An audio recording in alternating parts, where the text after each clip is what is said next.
Hello, hello, hello. We're at the fifth studio album from Blur. Funnily enough, called Blur. It's always worrying when a band releases a self-titled album. It can either be brilliant or it can be a bit poop. But thankfully, it's brilliant. Original release 10th of February 1997. We'll look at it later on. So yeah, after even though The Great Escape did well, the band were left a little bit unhappy with it. I think even they realised it had shortcomings, so they decided to reinvent themselves somewhat. And you can hear it. This album is completely reinvented. Gone are the character songs and the comments on British life. It's the overt comments on British life. It's a little bit more out there. You know, um, Albarn's singing from I think the first person now, and has a very lyrical and musical different direction. Graham Coxon is allowed more free reign, so more guitars. It's a bit more lo-fi even. I think it's almost like they've been listening to some American guitar music of that time, and it's a very different record. The album sleeve itself features a hospital porter pushing a bed through a hospital at speed. You know, maybe that was the old Blur. Maybe the old Blur's dying and new Blur, because it looks like Blur is actually in the bed because the way they've got the name angled. It's like they're being resuscitated. This is the album that resuscitates them. Opens with the track Beetle Bum, and again immediately it's guitars to the fore, and it's rough and it's ready. It's very garage in its approach. It's a drug song. It's about Albarn and Justin Frischman's, was his girlfriend at the time, who was in Elastica, their experiences of heroin, and that's nice, isn't it? But it certainly evokes a dreamlike, almost fugue state in its music, especially towards the end when you get that repetition of the theme. And I just remember that enjoying the song very much, especially the video, because at the end of the video, because it's done in the same room that song 2 is done, in the carpet on the floor. Well, it feels like the same. I don't think it was the same room, but it's kind of decorated in the same way with the carpets on the floor and on the walls. And then at the end, it opens up, and the camera, it'd all be done by drone these days. I don't know. I wonder how it was done in those days, if it was a helicopter. But the camera flies around. It reminds me of Birdie. If you've ever seen that film, Alan Parker film, it reminds me of that. And it's quite ethereal at the end. But yeah, don't take the drugs, kids. It's not good. It's not good. Then we have the second song on the album, which is funny enough called Song 2, which happened to get to number 2 in the charts. There's a lot of twos here, and it's probably their best well-known track ever in the world. It's been used everywhere in computer games. I think they play it at sports events now, and it is a parody of grunge music. Obviously, they thought, well, if it's good enough for Nirvana, it's good enough for us. And they grunge it up, and it's just over 2 minutes long, and it doesn't outstay its welcome, and it's great. And what I like about it is all the heavy stuff in the music is done by the bass guitar, put through a distortion pedal. It's not the guitar that's making that. That's actually bass guitar played by Alex James that's heavily distorted. Coxon's doing all the very angular, trebly, dink, dink, dink, dink noises with the guitar. So listen out for next time you're listening. Listen out for that. For that always cheers me up. Country sad ballad, man. I always mangle that one up. We see the band embracing America on this album. Indeed, this is their country and western epic, and yeah, it's kind of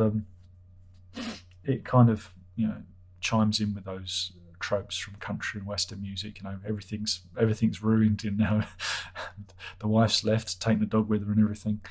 And again, it almost chimes back to the songs that I were writing on previous albums where I was writing about unemployment and having nothing to do. And this is the same, but this time, he's on the comeback road, in his motorhome. So he's talking about touring and being on tour, and he's sad, and he writes songs about it because he's a country sad ballad man indeed, and it's delightfully broken. It's an odd one. The tempo and energy rises somewhat for MOR, which we know stands for middle of the road. Again, MOR is a form of music, isn't it? Middle of the road is because you have MOR, AOR. It's something that you hear in American radio. We don't necessarily get it so much in the UK, but yeah, and it's really interesting because it's as if they're. Well, is it a parody? I suppose it's almost like a parody of Bowie, of his Boys Keep Swinging, of his Berlin years with Eno, even with the backing vocals that they do with the song. Again, Under Pressure is in it,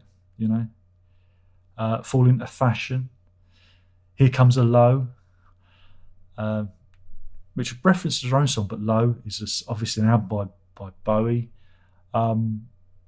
So there's lots of references. To Bowie in the actual lyrics itself. I love it. I think it's a really good song. Again, I like this album an awful lot because there is a variety of music and a variety of tracks, and it's shamefully ripping off Bowie, but they can make it their own. It's not difficult because Bowie and Eno often repeated chord structures and sequences, so it's not difficult to parody them. But yeah, I like it a lot, and I also like the following song, On Your Own, where they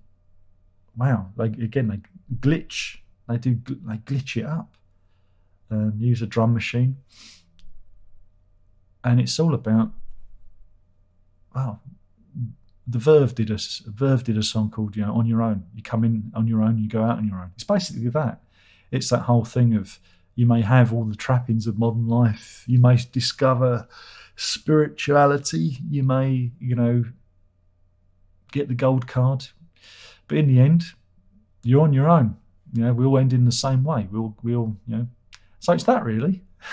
That's the song. But I really like the glitchy, and the video's killer when they go full Beastie Boys on it, and you've got Alex James wandering around looking lost, and Dave Rowntree down a hole playing a drum machine. It's a TR-606, I believe. There we go. I love that song. Theme from Retro. This is where we get a bit spacey, we get a bit weird, and it's a weird one. But again, they're trying to do different. The music is different. They are trying to move in different, and they're not repeating themselves. Again, there aren't any lyrics. It's an instrumental. There's some dialogue, but it's unintelligible. It goes on a bit, doesn't it? Does it go on a bit?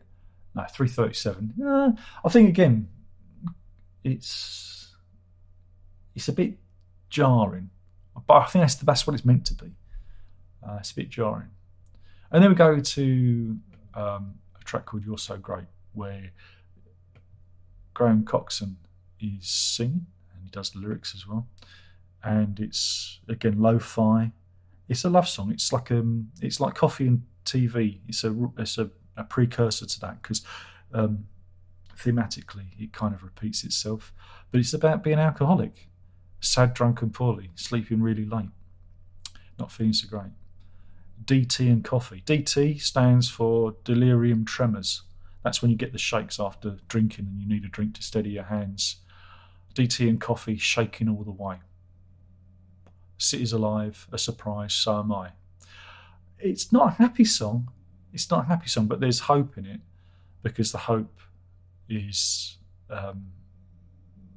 feeling the light from the sun, the sky, and that person in their life who provides light and tells them that they're in love with them and that it'll be okay. But yeah, we've had drugs, we've had alcohol, and the next one, it's sex, for its death of a party, which is it's about an AIDS. Basically, it's about dying of AIDS. And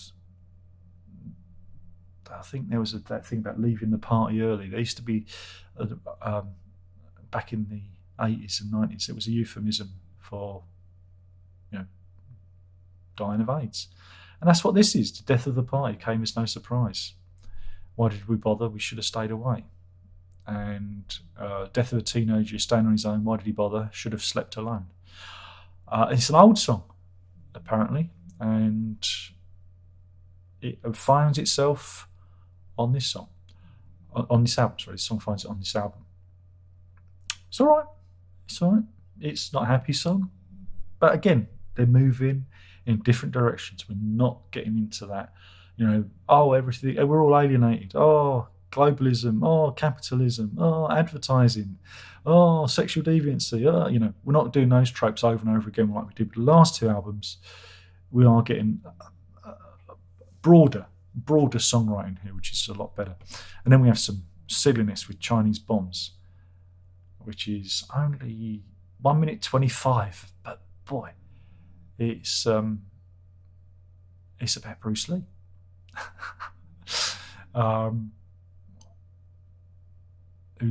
Whose hands move so fast, and it's just crazy, and it's done in the style of a punk song. It's just, but yeah, Bruce Lee comes to save the day. Bruce Lee comes the Chinese way. I like it. I just love it. It's just it's just energy, and I like it. The only thing I say is it should be longer than 1 minute 25, because I could have done with another 1 minute 25 on top of that. This is followed by "I'm Just a Killer for Your Love," which it's a bit of an odd one. I don't really know. It's, again, we have some surrealist imagery in here. I'm not sure what Albarn's alluding to. I don't know. I heard a man who had no lungs. He took me in and made me lunch. I cut my hair off in the road, take my coat off, drop my load. Indeed. Wipe my hands on the grass, because I know that nothing ever lasts. I do not know what it means. But that's good. We're getting into ambiguity. And again, there are themes there, about things ending and, but again, it's an odd one. Meanwhile, look inside America. They turn their gaze back to America again. And this time, instead of being condemning, they go, America's all right. It's all right. And so they've changed their attitude, because previously when they've talked about America, they've been very critical and very negative of it. But now it's like, look inside America, she's all right. But I'm not trying to make her mine. So it's like, keep America at a distance. It's okay. It's not the threat we thought it was. But if you don't mind, I'll just keep her at arm's length. So, so there we go. It's almost like they've made up with America. Maybe they're just trying to court the American fans. Who knows? Strange news from another star. Again, another bit of an odd one. Based on, it's named after a book and a short story by Herman Hesse, and references Death Star, Star Wars. And again, it's another ambiguous one. I'm not really sure what's going on, but Damon knows. But maybe it's about, maybe it really is about signals from space. Who knows? But that's good. It's good to see that, you know, the lyrics aren't as obvious as they used to be. But even I have a hard time figuring out what they are. You know, maybe it's just about making things a puzzle. It makes songs also timeless if they have no inherent meaning. You know, makes them timeless. Moving on, which is another good one. Again, it's ambiguous metaphors again. But we have a gourmet man with aluminium lungs. Now, the previous guy in I'm a Killer for Your Love didn't have any lungs. Because this is the music. Moving on, we're moving on. Exactly, they're moving on from their previous style. Again, it's a declaration of them, you know, getting away from who they were, the Blur that they were, towards the Blur that they're now. But again, again, I think it's a comment on the music industry, you know, and how you do need to like carry on, and you can adopt various personas. But again, only Damon knows what's really happening there. And then it ends with Essex Dogs, which is it's a bit of a long one, and it's spoken word. It reminds me, partly spoken word. It reminds me of what Pulp went on to do with their song "The Wicker Man," and he is doing a vignette. He is doing a vignette of what was it? Is it? I think it's Colchester or Chelmsford. Chelmsford. Which one's the army town? It might be Chelmsford. Because he talks about the English army growing their teeth to glass, and it's about the, you know, again, the provincial areas out of London in Essex, which again, you get the feeling you're in a different world. You know, I think it's a little bit different now than it was then. You know, you've got to remember that, you know, this is where you know, Damon Albarn came from, Chelmsford and Colchester, places like that. But yeah, so now, you know, there's nowhere you can go. The city's awful. The provincial towns are awful. You should move to Iceland, Damon, and that'd be the best thing. And that's it. And it's a bit of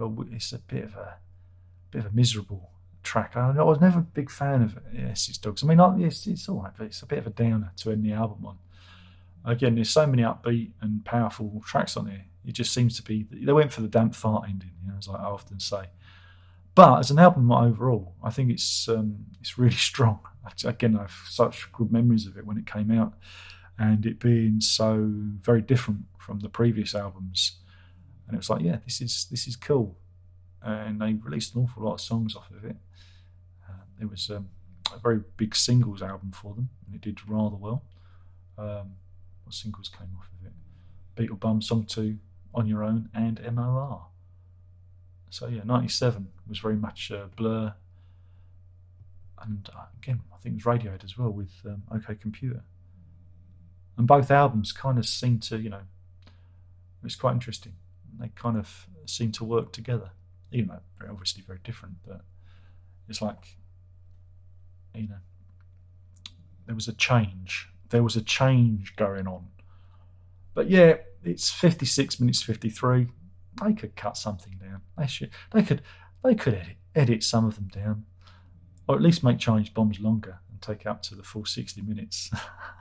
Want longer Chinese bombs? It's not fair. Anyway, shall we look at the album? Go on then, let's waste some time. So there you go. There's the album. Like I said, the Blur's there, like it's the head of the patient, and they kind of whisking them away to be revived. And then they are doing the Icelandic thing. They're mimicking Pink Floyd from Pompeii. Don't you remember that? Who remembers that? That must be a mark on the thing. And then inside we have the band in the studio doing their thing.